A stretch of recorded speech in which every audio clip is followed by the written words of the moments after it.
It's Friday, the 14th of May, 2021. Welcome to the Fear and Greed Business Headlines, the business news you need in just 5 minutes. I'm Sean Aylmer. In today's headlines, tech stocks tumble as investors desert last year's darlings, looking for better value elsewhere.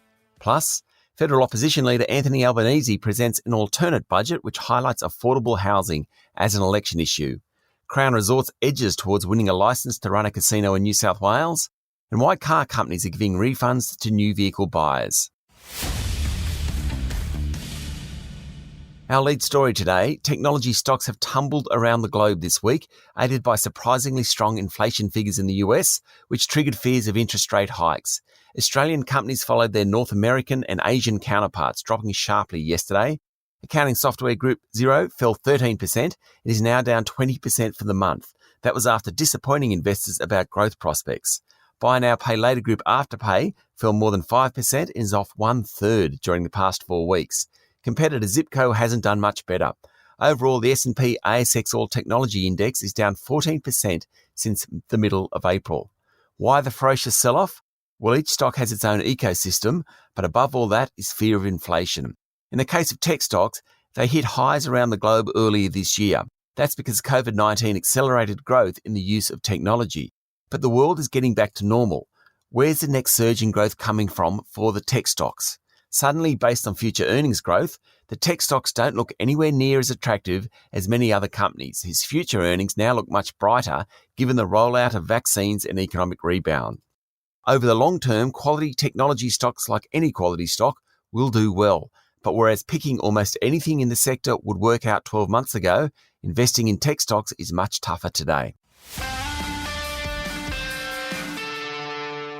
In overseas news, the conflict in Gaza and Israel is escalating, with US President Joe Biden now involved in diplomatic efforts to end the violence. Hundreds of rockets have flown over the region in the past 48 hours, and a United Nations Security Council meeting has been requested for later tonight. At least 87 people have been killed so far, including 18 children, in just 4 days. Bloomberg is reporting that Colonial Pipeline, that's a 5,500-mile pipeline in the US, that was hacked cutting fuel supplies along the East Coast, paid a $5 million ransom to the hackers to get fuel flowing again. The report says the company paid the ransom in untraceable cryptocurrency, but the decrypting tool provided was too slow. Last night, fuel started to flow again after Colonial rebooted its own system using backup software. And Elon Musk, head of Tesla, said the electric vehicle manufacturer wouldn't accept Bitcoin to purchase cars, blaming the large amount of energy used in the processing of managing Bitcoin. It was quite a reversal given just 5 weeks ago he announced that buyers could use Bitcoin. It sent the cryptocurrency down more than 10% to as low as $46,000 a unit, though it has come back a bit. The currency was also hurt by the higher than expected inflation figures. Over the past month, the value of Bitcoin is down 23%. On to local news. The federal opposition provided its response to the government's budget last night. With an election probably less than a year away, it was Anthony Albanese's chance to provide his view of the future. The centrepiece of his budget was a $10 billion future fund to build 30,000 low-cost houses. It also included money for apprenticeships in the clean energy sector and criminalisation of wage theft. As much as anything, Mr Albanese's speech set out some of the issues the next election will be fought over: affordable housing, jobs, aged care, equality for women, and taxation. Federal Treasurer Josh Frydenberg said the assumption in the federal budget on Tuesday night that all Australians would have access to a vaccine by the end of the year was just that, an assumption. It wasn't policy. So far, close to 3 million jabs have been administered. Crown Resorts, which is under takeover offer, got some good news yesterday, taking a step closer to gaining a licence to operate in New South Wales.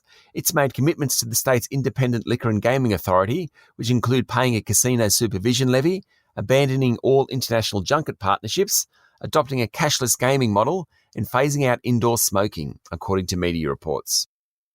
Treasury Wines, owner of Penfolds, held an investor day yesterday and wants to push its flagship brand into the lofty company of luxury brands like Mercedes, Hennessy and Gucci. Treasury has been trying to reinvent its business, or at least find new customers, since China effectively banned wine imports last November. Part of that strategy is pushing Penfolds, which accounts for 2/3 of total earnings of the Treasury Group, higher up the food chain, so to speak. And buyers of new cars are being offered refunds amid huge blowouts in waiting times for vehicles to be delivered, according to a report in the Financial Review. Shutdowns on overseas factories means waiting times for new cars of up to 6 months.